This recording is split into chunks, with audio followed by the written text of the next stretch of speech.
ಮೊನ್ನೆ ನಮ್ಮ ಕಮಿಷನರ್ ಆದ ಚಲಪತಿ ಅವರು ಪಾಪ ಹತಾಶರಾಗಿ ಮಾತಾಡಿದ್ದಾರೆ.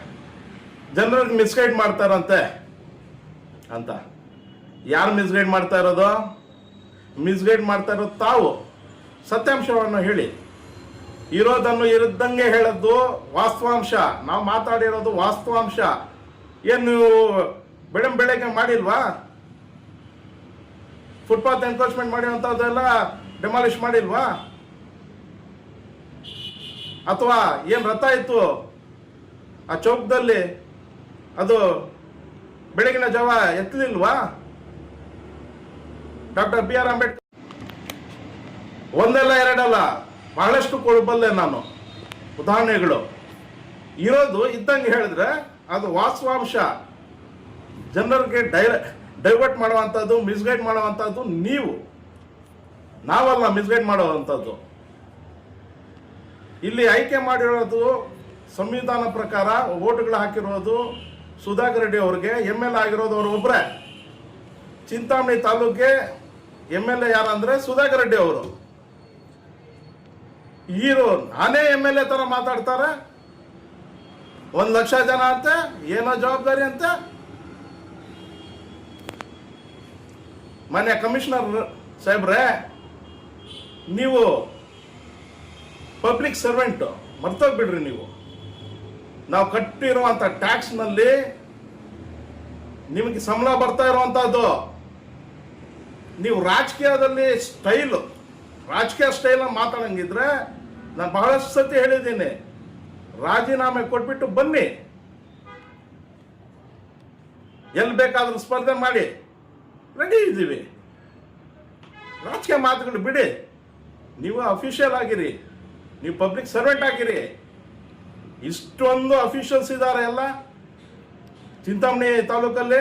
ಯಾರು ಈ ರೀತಿ ಮಾತಾಡೋದಿಲ್ಲ. ನಾನು ಹಿಂಗೆ. ನೀವು ಎಮ್ ಎಲ್ ಎ ಅಲ್ಲ ಸ್ವಾಮಿ. ಸುಧಾಕರ್ ರೆಡ್ಡಿ ಸಾಹೇಬ್ರ ಎಮ್ ಎಲ್ ಎ. ನೀವು ಬರೀ ಕಮಿಷನರು. ಏನು ಮುನ್ಸಿಪಲ್ಗೆ ಪೊಲೀಸ್ ಕಮಿಷನರು ಅಲ್ಲ. ಒಂದು ರೀತಿ ಪೊಲೀಸ್ ಕಮಿಷನರ್ ತರ ಮಾತಾಡ್ತೀರಾ. ನೀವಿರೋದು ಮುನ್ಸಿಪಲ್ ಕಮಿಷನರ್ ಆಗೇ ಇದೆ. ನಮಗೆಲ್ಲ ಪಬ್ಲಿಕ್ ಸರ್ವೆಂಟ್ ನೀವು. ಇದ್ರೆ ರಾಜಕೀಯದಲ್ಲಿ ಬನ್ನಿ, ರಾಜೀನಾಮೆ ಕೊಟ್ಬಿಡಿ. ಇಲ್ದಿರೋದೆಲ್ಲ ವಾಸ್ತವಾಂಶ ಮಾತಾಡಿರೋದು. ಮಿಸ್ಗೈಡ್ ಮಾಡ್ತಾ ಇಲ್ಲ. ಹೇಳ್ತಾರೆ ಬಿದ್ದೋಗೋ ಅಂತ ಸ್ಥಿತಿಯಲ್ಲಿ ಇತ್ತಂತ ಬಿಲ್ಡಿಂಗು. ITSMT ಮಾರ್ಕೆಟು ಬಿದ್ದೋಗೋ ಸ್ಥಿತಿಯಲ್ಲಿ ಇತ್ತಂತೆ. ಯಾಕೆ ಮೊದಲಿರ್ಲಿಲ್ವಾ ಜ್ಞಾನ? ಇರ್ಲಿಲ್ವಾ? ಮೇಲೆ ಕಟ್ಟಕ್ಕೆ ಕೊಟ್ಟಿರ್ತಾರಲ್ಲ ನೀವೆಲ್ಲ ಬಿಲ್ಡಿಂಗು. ಏನು ಫುಟ್ಪಾತ್ ವೆಂಡರ್ಸ್ಗೆ ನಿಮ್ಮ ಮಾಧ್ಯಮದಲ್ಲೇ ಸುಮಾರು ಸತಿ ಹೇಳಿದಾರಲ್ಲ ಇವರೆಲ್ಲ. ಅವಾಗ ಗೊತ್ತಾಗಿಲ್ವಾ? ಇವತ್ತೇನು 200 ಜನ ಬೀದಿ ಪಾಲಾಗ್ತಾ ಇದ್ದಾರೆ, ಗೊತ್ತಾಗಿಲ್ವಾ ನಿಮ್ಗೆ? ಬಿದ್ದುವ ಸ್ಥಿತಿಯಲ್ಲಿ ಇತ್ತಲ್ಲ ನಿಮ್ದು. ಫೀಸಿಬಿಲಿಟಿ ರಿಪೋರ್ಟ್ ಇರ್ಲಿಲ್ವಾ ಅವಾಗೆಲ್ಲ? ಬರೀ ಚಿಂತಾಮಣಿಯಲ್ಲಿ ITSMT ಮಾರ್ಕೆಟ್ ಅಲ್ಲಿ ಒಂದೇ ಬಿಲ್ಡಿಂಗ್ ಫೀಸಿಬಿಲಿಟಿ ಇರುವಂತದ್ದು. ಇನ್ನೆಷ್ಟು ಬಿಲ್ಡಿಂಗ್ಸ್ ಇದೆ ಅಂತವು? ನಾಳೆ ನಗರಸಭೆನೂ ಬಿದ್ದೋಗ್ಬೋದು. ಸುಮಾರು ವರ್ಷಗಳಾಗಿದೆ. ಫಸ್ಟ್ ಚೆಕ್ ಮಾಡಿಸ್ಕೊಳ್ಳಿ. ಬಿದ್ದೋದಾದ್ಮೇಲೆ ಮತ್ತೆ ಫೀಸಿಬಿಲಿಟಿ ಇರ್ಲಿಲ್ಲ ಅಂತ ಹೇಳ್ಬೇಡ್ರಿ. ಟೆಂಡರು ಮಾಡಿಬಿಡ್ತೀರಾ, ವರ್ಕ್ ಆರ್ಡರ್ ಕೊಟ್ಬಿಡ್ತೀರಾ, ಫೀಸಿಬಿಲಿಟಿ ಸರ್ಟಿಫಿಕೇಟ್ ಇಲ್ಲದೆ. ನೀವು ಮಿಸ್ಗೈಡ್ ಮಾಡಿರೋ ಜನರಿಗೆ. ಯಾವಾಗ ನೀವು ಆ ಸುರ್ಕಿ ತೆಗೆದ್ರಿ ಅವಾಗ ಹೋಯ್ತು ಸಬ್ಜೆಕ್ಟ್ ಅಲ್ಲಿ. ಸತ್ಯಾಂಶ ಇದು, ವಾಸ್ತವಾಂಶ ಇದು. ಇವತ್ತು ಅವ್ರಿಗೆ ಕೊಡ್ತಾರಂತ. ಪಾಪ ಎಲ್ಲರೂ ಅಂಗಡಿಯವರು ಇದ್ದಾರೆ, ಅವ್ರಿಗೆ ನಾವು ಕೊಡ್ತೀವಂತ. ಬರ್ದ್ಕೊಡಿ, ಒಂದು 500 ರೂಪಾಯಿ ಬಾಂಡ್ ಪೇಪರ್ ಮೇಲೆ ಬರ್ದ್ಕೊಡಿ. ಯಾರ್ಯಾರು ಇದ್ದಾರೆ ಅವ್ರಿಗೆ ಕೊಡ್ತೀವಂತ. ಎಲ್ಲ ಒಬ್ರು ಕರೆಸ್ಬಿಟ್ಟು ಬರ್ದ್ಕೊಡಿ.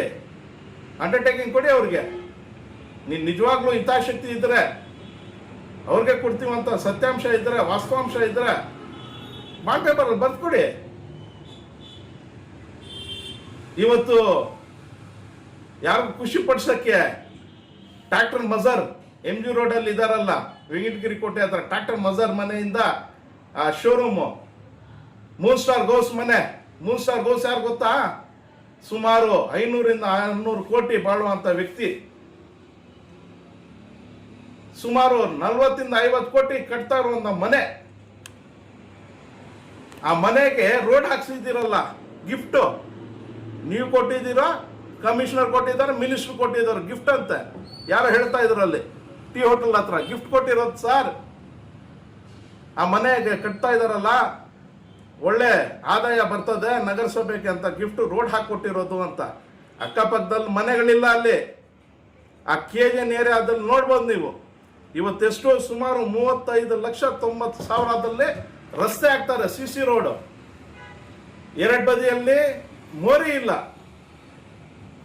20 ಅಡಿ ಅಲ್ಲ 18 ಅಡಿ ರೋಡ್ ಇದ್ರೆ ಎರಡು ಬದಿ ಮೋರಿ ಹಾಕ್ತಾರೆ ಬೇರೆ ಕಡೆ. ಯಾಕೆ ಇದಕ್ಕೆ ಅನ್ವಯಿಸೋದಿಲ್ವಾ? UGD ಲೈನ್ಗಳಿಲ್ಲ, ನೀರ್ ಲೈನ್ಗಳಿಲ್ಲ. ಯಾರಿಗೆ ಖುಷಿ ಪಡ್ಸಕ್ ನೀವು ಹೊಟ್ಟಿರೋದು? ಅಲ್ಲಿ ಶ್ರೀಮಂತರ ಖುಷಿ ಪಡ್ಸೋದಕ್ಕ ಹೊಟ್ಟಿರೋದು ನೀವು. ಇಂಥ ರಾಜಕೀಯಗಳು ಮಾಡೋದು ನೀವು. ಇವತ್ತು ಬಿಲಾಲ್ ಮಸೀದಿ ಹತ್ರ ರೋಡ್ ಇಲ್ಲ, KGN ಏರಿಯಾದಲ್ಲೆಲ್ಲ ರೋಡ್ ಇಲ್ಲ. ಅಲ್ಲಿ ಅಟ್ಲೀಸ್ಟ್ UGD ಲೈನ್ಸ್ ಇಲ್ಲ, ಕುಡಿಯೋ ನೀರು ಸೌಲಭ್ಯಗಳಿಲ್ಲ. ಅಲ್ಲಿ ಎಂಟೈರ್ KGN ಏರಿಯಾದಲ್ಲಿ ಏನ್ ಪರಿಸ್ಥಿತಿ ಬಂದಿದೆ ನೋಡಿ. ಕಂಬಗಳಿಲ್ಲ. ಇವತ್ತು KGN ಏರಿಯಾ ಡೆವಲಪ್ ಮಾಡಬೇಕು. ಅದು ಮುಸ್ಲಿಂ ಏರಿಯಾ, ಮುಸ್ಲಿಂ ಕಾಲೋನಿ ತರ. ಸುಮಾರು ಕೋಟ್ಯಾಂತರ ರೂಪಾಯಿ ಬರ್ತಾ ಇದೆ ಡೆವಲಪ್ಮೆಂಟ್ಗೆ ಮೈನಾರಿಟೀಸ್ ಡಿಪಾರ್ಟ್ಮೆಂಟ್ ಇಂದ. ಇವತ್ತೇನು ಈ ರೋಡ್ ಹಾಕಿದ್ದಾರೆ, ಬರೀ ಒಂದು ಮನೆಗೆ ರೋಡ್ ಹಾಕಿದ್ದಾರೆ. ಅದು ಪಕ್ಕದಲ್ಲಿ ಇನ್ನೊಂದಿದೆ, ಅದೇನು ಗೊತ್ತಾಗ್ತಾ ಇಲ್ಲ. ಅವ್ರು ಖುಷಿ ಪಡ್ಸಕ್ ಹಾಕಿದ್ದಾರೆ.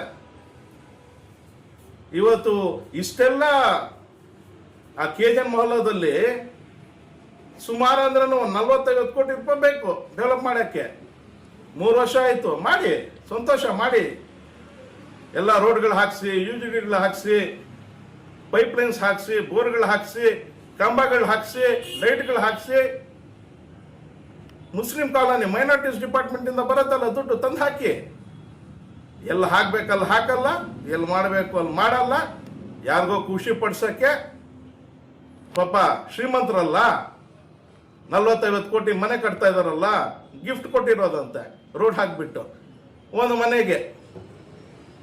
ನೀವು ಮಾಡ್ತಾ ಇರೋದು ಇಂಥ ಕೆಲಸಗಳೆಲ್ಲ ಒಂದಲ್ಲ ಎರಡಲ್ಲ, ನಿಮ್ದು ಹೇರ್ಕೊಂಡು ಹೋದ ಉದಾಹರಣೆಗಳು ಜಾಸ್ತಿ ಐತೆ. ಇವತ್ತು ಸ್ಟೇಡಿಯಮ್ಮು, ಆ ಸ್ಟೇಡಿಯಂ ಅಲ್ಲಿ ಸಾವಿರಾರು ಮಹಿಳೆಯರು ಬರ್ತಾ ಇದ್ರು. ವಯಸ್ಸಾದವರು ಸೀನಿಯರ್ ಸಿಟಿಸನ್ಸ್ಗಳು ಬರ್ತಾ ಇದ್ರು. ಇವತ್ತು ನಮ್ಮ ಕಮ್ಯುನಿಟಿಯಿಂದ ಸುಮಾರು ಹೆಂಗಸರು ಬರ್ತಾ ಇರ್ಲಿಲ್ಲ ಆಚೆ ಮನೆ ಬಿಟ್ಟು. ಇವತ್ತು ವಾಕಿಂಗ್ಗೆ ಹೆಲ್ತ್ ಕಾರಣಗಳಿಂದ ಅವರು ಬರ್ತಾ ಇದ್ರು, ಬರ್ಕಾಗಳು ಹಾಕೊಂಡು. ಸುಮಾರು 10:30-11 ಗಂಟೆ ರಾತ್ರಿಯಲ್ಲಿ ಎಲ್ಲರೂ ವಾಕಿಂಗ್ಗಳು ಮಾಡ್ತಾ ಇದ್ರು ಅವ್ರ ಸಮಯ ಸಿಕ್ಕಿದಾಗೆಲ್ಲ. ಇವತ್ತು ಹಾಳಾಗಿಲ್ವಾ ಅದೆಲ್ಲ? ಇದು ವಾಸ್ತವಾಂಶ ಅಲ್ವಾ? ಸಾವಿರಾರು ಜನ ಇವತ್ತು ರೋಡ್ಗಳಲ್ಲಿ ವಾಕಿಂಗ್ ಮಾಡ್ತಾ ಇರೋದು ಕಾಣ್ತಾ ಇಲ್ವಾ? ಸಿಂಥೆಟಿಕ್ ನೀವು ಮಾಡ್ಬೇಕಾಗಿದ್ರೆ ಟ್ರ್ಯಾಕ್ ಊರ ಆಚೆ ಮಾಡ್ಬೋದಾಗಿತ್ತಲ್ಲ, ಬೇಡ ಅಂದಿದ್ಯಾರು? ಇವತ್ತು ನಮ್ಮ ಏರಿಯಾದಿಂದಾನೇ ಅಮೀರ್ ಬೇಕ್ ಹಜರತ್ ಅಂತ ಏನು ನಮ್ಮ ಮಸ್ಜಿದಲ್ಲಿ ಇದ್ರು, ಅವ್ರ ಮಗ ಅಜೀಜ್ ಬೇಕಂತ, ಮತ್ತೆ ಸುಮಾರು ಜನ ನಮ್ಮ ಖಬ್ರಸ್ತಾನಲ್ಲಿ ಹೋಗ್ತಾ ಇದ್ದಾರೆ ವಾಕಿಂಗ್ ಮಾಡಕ್ಕೆ. ಪಕ್ಕದಲ್ಲಿ ಈದ್ಗಾ ಇದೆ, ಅಲ್ಲಿ ಹೋಗ್ತಾ ಇದ್ದಾರೆ. ಎಂತ ದುರ್ಸ್ಥಿತಿ ಇದಲ್ಲ? ಇವತ್ತೆಲ್ಲ ವಾಸ್ತವಾಂಶ ಅಲ್ಲ ಅದೆಲ್ಲ. ಮಾಡಿರುವಂಥ ಕೆಲಸಗಳನ್ನು ನೀವು ಅರ್ಥ ಮಾಡ್ಕೋಬೇಕು. ಇವತ್ತು ನಿಮ್ಮ ವಿರುದ್ಧವಾಗಿ ಮಾಡ್ಕೆರೆ ಕ್ರಾಸಲ್ಲಿ ಅಲ್ಲಿದ್ದ ಜನರು, ಯುವಕರು ಎಲ್ಲ ಪ್ರತಿಭಟನೆ ಮಾಡಿಲ್ವಾ? ನಿಮ್ಮ ಖಾಸಗಿ ಜಮೀನಲ್ಲಿ ಮಣ್ಣು ಓಡಿಸ್ಕೊಂಡಿದ್ದೀನಂತ ಅವರೆಲ್ಲ ಹೇಳಿಲ್ವಾ? ಬೆದರಿಕೆಗಳು ಹಾಕ್ತಾ ಇದ್ದಾರೆ ನಮಗೆಲ್ಲ, ನಾವು ಫೋನಲ್ಲಿ ಮಾತಾಡ್ಬಿಟ್ಟಂತ ಅವ್ರು ಹೇಳಿಲ್ವಾ? ವಾಸ್ತವಾಂಶ ಅಲ್ವಾ? ಮಾತಾಡುವಾಗ ಸ್ವಲ್ಪ ಇತಿಮಿತಿಯಲ್ಲಿ ಮಾತಾಡಬೇಕು. ಮತ್ತೆ ಪ್ರಜಾಪ್ರಭುತ್ವದಲ್ಲಿ ಒಂದು ಎಲೆಕ್ಷನ್ ಬಂದರೆ ಕಂಟೆಸ್ಟ್ ಮಾಡ್ತಾರೆ. ಕಂಟೆಸ್ಟ್ ಮಾಡಿಬಿಟ್ಟು ಜನರ ಹತ್ರ ಮತಗಳು ತಗೊಳ್ತಾರೆ. ಅದರಲ್ಲಿ ಯಾರು ಹೆಚ್ಚು ಮತಗಳು ತಗೊಳ್ತಾರೆ ಅವ್ರು ವಿನ್ ಆಗ್ತಾರೆ.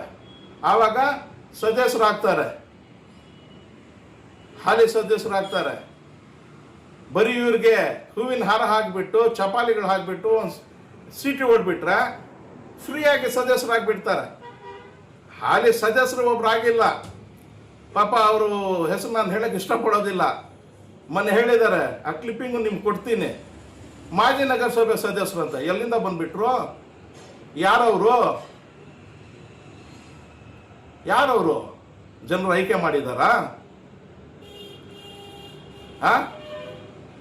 Free of gift. ಅದನ್ನ ಏನು ಬರೀ ಇವ್ರಿಗೆ ಹಾರ ಹಾಕ್ಬೇಕಷ್ಟೇ. ಹಾರ ಹಾಕಬೇಕು, ಒಂದು ಶಾಲ ಒಂದು ವಿಸಿಲ್ ಹೊಡಿಬೇಕು, ಏನು ಚಪಾಲೆ ಹೊಡೆದ್ರೆ ಫ್ರೀ ಗಿಫ್ಟ್ ಕೌನ್ಸಿಲರ್ ಮಾಡಿಬಿಡ್ತಾರೆ ಇವರು. ಪ್ರಜಾಪ್ರಭುತ್ವ ಕಾನೂನು ಇಲ್ವಾ? ಏನು ಬಾಯಿ ಬಂದಂಗೆಲ್ಲ ಮಾತಾಡ್ಬಿಡೋದಾ? ಮಾಜಿ ನಗರಸಭೆ ಸದಸ್ಯರಂತೆ ಹಾಲಿ ಸದಸ್ಯರಾಗಿದ್ರು ಅವರು. ಹಾಲಿ ಆದ್ರೆ ತಾನೇ ಮತ್ತೆ ಮಾಜಿ ಆಗೋದು. ಅವ್ರ ಹೆಸರಿದೆಯಾ? ಕೌನ್ಸಿಲರ್ಸ್ ಲಿಸ್ಟಲ್ಲಿ ಅವ್ರ ಹೆಸರಿದೆಯಾ? ಇಂಥವೆಲ್ಲ ನೀವು ಮಾಡೋದು. ಒಂದು ಡ್ರಾಮಾ ಕಂಪ್ನಿನೇ ಇದೆ, ಅದ್ರ ಬಗ್ಗೆ ಮುಂದಿನ ದಿನಗಳಲ್ಲಿ ಹೇಳ್ತೀನಿ. ಯಾವ ರೀತಿ ಯಾರ್ಯಾರು ಸ್ಕ್ರಿಪ್ಟ್ಗಳು ಬರೀತಾರೆ, ಯಾರ್ಯಾರು ಯಾವ ರೀತಿ ನಡ್ಕೊಳ್ತಾರೆ, ಯಾರ್ಯಾರು ಏನೇನು ಮಾತಾಡ್ತಾರೆ. ಡೈರೆಕ್ಟರ್ ಒಬ್ರು ಇರ್ತಾರೆ, ಪ್ರೊಡ್ಯೂಸರ್ ಒಬ್ರು ಇರ್ತಾರೆ, ಆಕ್ಟರ್ ಒಬ್ರು ಇರ್ತಾರೆ. ಬಹುಭಾಷಾ ನಟ. ಮುಂದಿನ ದಿನಗಳಲ್ಲಿ ಹೇಳ್ತೀನಿ ಯಾರು ಎತ್ತ ಏನು ಅಂತ. ಒಂದೆರಡು ಭಾಷೆಗಳಲ್ಲ, ಬಹುಭಾಷೆಗಳು. ಇಂಗ್ಲೀಷಿಂದ ಹಿಡಿದು, ಹಿಂದಿಯಿಂದ ಹಿಡಿದು, ಉರ್ದುವಿಂದ ಹಿಡಿದು, ಕನ್ನಡ, ತೆಲುಗು, ತಮಿಳ್ ಎಲ್ಲದರಲ್ಲೂ ನಟ ಮಾಡುವಂಥ ನಟರು ಅಂತ ಹೇಳಲ್ಲ, ನಟ, ಬಹುಭಾಷಾ ನಟ. ಮುಂದಿನ ದಿನಗಳಲ್ಲೆಲ್ಲ ಹೇಳ್ತೀನಿ ಅದ್ರ ಬಗ್ಗೆ. ಇಷ್ಟೆಲ್ಲ ಆಗ್ತಾ ಇರೋ ಇವತ್ತವರೆಗೂ ನೀರಿಲ್ಲ ನಮ್ಮ ಏರಿಯಾಗಳಲ್ಲಿ. ಏನು 13, 14, 15, 16, 17, 18, 19 ವಾರ್ಡ್ಗಳೇನಿದೆ, ವಾರ್ಡ್ ನಂಬರ್ಸು, ಇದರಲ್ಲಿ ಸುಮಾರು 8 ರಿಂದ 10 ದಿವಸ ನೀರ ಬರಕ್ಕೆ, ನೀರು 10 ದಿವಸ ಆಗ್ತಾ ಇದೆ, 8 ದಿವಸ. ಇದು ವಾಸ್ತವಾಂಶ ಅಲ್ವಾ? ತಗೊಳ್ಳಿ, ನೀವು ಕಣ್ಣಾರೆ ನೋಡಿ. ನಿಮ್ಮ ಏನು ರಿಜಿಸ್ಟರ್ಸ್ ಮೇಂಟೈನ್ ಮಾಡ್ತಾ ಇದ್ದೀರಾ ತೆಗೀರಿ. ನೀರಿದೆ ಅಂತ ಮಿನಿಸ್ಟರ್ ಸಾಹೇಬ್ ಹೇಳ್ತಾರೆ, 3 ದಿವಸಕ್ಕೆ ಒಂದ್ಸತಿ ನೀರು ಕೊಡ್ಬೋದು ಅಂತ. ಇವ್ರು ಏನು ನೀರು ಪ್ರಾಬ್ಲಮ್ ಇಲ್ಲ ಅಂತ ನೀರು ಬರ್ತಾ ಇದೆ. ಕೆಲವು ಕಡೆ ಇದೆ ನೀರು ಪ್ರಾಬ್ಲಮ್. ಯಾವ ಸರಿ ಹೋಗೋದು? ಒಂದ್ ಕಡೆ ನೀರು ಕೊಡೋದು, ಒಂದ್ ಕಡೆ ಉಪವಾಸ ಇಕ್ಕೋದು. ಭಕ್ತಳ್ಳಿ ಹಚ್ಕರೆ ನೀರು ಯಾಕೆ ನಮ್ಗೆ ಕೊಡಬಾರ್ದು? ಏನು ಭಿಕ್ಷೆ ಕೇಳಬೇಕು ನಿಮ್ಗೆಲ್ಲ? ಕೆಲವು ಭಾಗದಲ್ಲಿ ಬರೋದು, ನಮ್ಮ ಭಾಗಕ್ಕೆ ಬರ್ತಾ ಇರೋದು.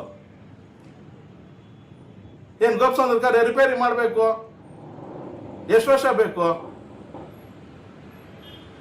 ಏನು ನಮಗೂ ಬೋಟಿಂಗ್, ನಮ್ಮ ಮಕ್ಕಳಿಗೆ ಏನಾರ ರಜೆಗಳು ಬಂದ್ರೆ ಅಲ್ಲಿ ಬೋಟಿಂಗ್ ಮಾಡೋದು, ಬೋಟಿಂಗ್ ಮಾಡಿಸ್ತೀವಿ, ಕರ್ಕೊಂಡು ಹೋಗ್ತೀವಿ. ಪಾರ್ಕ್ ಮಾಡಿದ್ರೆ ವಾಕಿಂಗ್ ಮಾಡ್ಕೊಳ್ತೀವಿ. ಯಾಕೆ ಮಾಡಬಾರ್ದಾ? ಎಲ್ಲ ಡೆವಲಪ್ಮೆಂಟ್ ಬೇರೆ ಕಡೆ ಬೇಕಾ? ಮಾಡ್ತಾ ಇರೋದು ನೀವು. ಮತ್ತೆ ಮಿಸ್ಗೈಡ್ ಮಾಡೋದಂತೆ. ಮಿಸ್ಗೈಡ್ ಮಾಡೋದು ನಾವಲ್ಲ, ಮಿಸ್ಗೈಡ್ ಮಾಡೋ ಅಂತ ಹಿಸ್ಟ್ರಿ ನಮ್ಮಲ್ಲಿ ಇಲ್ಲ. ಏನಿದು ನೇರ ದಿಟ್ಟ ನಿರಾಧಾರ, ಜಗ್ಗೋದಿಲ್ಲ ಬಗ್ಗೋದಿಲ್ಲ ಯಾರಿಗೂ. ಇನ್ನ ಹೇಳ್ತಾ ಇದ್ದೀನಿ, ಅಷ್ಟು ಇಂಟ್ರೆಸ್ಟ್ ಇದ್ರೆ ರಾಜಕೀಯದಲ್ಲಿ, ನೀವು ರಾಜಕೀಯದಲ್ಲಿ ನಿಮಗೆ ಅಷ್ಟೊಂದು ಇಂಟ್ರೆಸ್ಟ್ ಇದ್ರೆ ಫಸ್ಟ್ ರಾಜೀನಾಮೆ ಕೊಟ್ಬಿಟ್ಟು ಬನ್ನಿ, ಮತ್ತೆ ಮಾತಾಡೋಣ. ಸುಮ್ಮನೆ ಬಂದರೆ ಮೀಡಿಯಾ ಬಂದ ತಕ್ಷಣನೇ, ಯಾರನ್ನ ಒಂದು ಹೂವಿನ ಹಾರ ಆದ ತಕ್ಷಣನೇ ಬಾಯ್ ಬಂದಾಗೆಲ್ಲ ಶುರು ಆಗ್ಬಿಡೋದಲ್ಲ. ಸುಮಾರು ಇದ್ದಾರೆ ಅಧಿಕಾರಿಗಳು ಎಲ್ಲ ಈ ರೀತಿ ನಡ್ಕೊಳಲ್ವೇ? ಮೊನ್ನೆ ಏನಾಯ್ತು, ಮಾಜಿ ಅಧ್ಯಕ್ಷರಾಗಿದ್ರು ಸುಧಾದ ಶಿವಣ್ಣ ಅವರು ಎಷ್ಟು ರಂಪಾಟ ಮಾಡಿದ್ರಲ್ಲಿ ಹೋಗ್ಬಿಟ್ಟು ಒಬ್ಬ ಮಹಿಳೆ, ಕನಿಷ್ಠ ಒಬ್ಬ ಮಹಿಳೆ ಅಂತಾನು ನಿಮ್ಗೆ ಅರ್ಥ ಆಗಿಲ್ಲ. ಚಿಂತಾಮಣಿ ನಗರಕ್ಕೆ ಅವರು ಅಧ್ಯಕ್ಷರಾಗಿದ್ದು ಅದನ್ನು ನಿಮ್ಗೆ ಜ್ಞಾನ ಇರ್ಲಿಲ್ವಾ? ಮತ್ತೆ ಏನ್ ಮಾಡ್ಬಿಟ್ರೆ, ಮತ್ತೆ ಮಾಡ್ಬಿಡ್ತೀರಾ, ಮತ್ತೆ ಕನೆಕ್ಷನ್ ರೀಕನೆಕ್ಷನ್. ಇವ್ರಿಗೆ ಬೆಣ್ಣಾಗ್ಬೇಕಷ್ಟೇ, ಇವ್ರು ಹೇಳಿದ್ ಕೇಳಬೇಕು. ಚೆಕ್ ಮಾಡಿರೋ ಅಂತ ಕನೆಕ್ಷನ್, ಮತ್ತೆ ಕನೆಕ್ಷನ್ ಹಾಕೋದು, ಮತ್ತೆ ಎತ್ಸೋದು. ಏನಿದೆಲ್ಲ ಒಂದಲ್ಲ ಎರಡೆಲ್ಲ ಜಾಸ್ತಿ ಮಾತಾಡ್ಬೋದು. ಮುಂದಿನ ದಿನ ನಾನು ಮಾತಾಡ್ತೀನಿ. ಸ್ವಲ್ಪ ನೀವು ಕಮಿಷನರ್ ಆಗಿರಿ, ಮುನ್ಸಿಪಲ್ ಕಮಿಷನರ್ ಆಗಿರಿ, MLA ಆಗೋಕ್ಕೆ ಹೋಗ್ಬೇಡ್ರಿ, ಅಥವಾ ಪೊಲೀಸ್ ಕಮಿಷನರ್ ಆಗೋಕ್ಕೆ ಹೋಗ್ಬೇಡ್ರಿ. ತಾವೇನಿದ್ರೂ ಬರೀ municipal commissioner, public servant. Chintamani ನಗರಕ್ಕೆ ಎಷ್ಟು ಜನರು ಇದ್ದಾರೆ ಪಬ್ಲಿಕ್, ಅದಕ್ಕೆ ಸರ್ವೆಂಟ್ ಆಗಿದ್ದೀರಾ. ನಮ್ಮ ಟ್ಯಾಕ್ಸ್ ದುಡ್ಡಿನಲ್ಲಿ ನಿಮ್ಗೆ ಸಂಬಳಗಳು ಬರ್ತಾ ಇದೆ, ಅದನ್ನು ನಿಮ್ಮ ಜೀವನಗಳು ನಡೀತಾ ಇದೆ. ಹಿತ್ತಿಮಿತಿಯಲ್ಲಿ ಇರಿ ಅಷ್ಟೇ.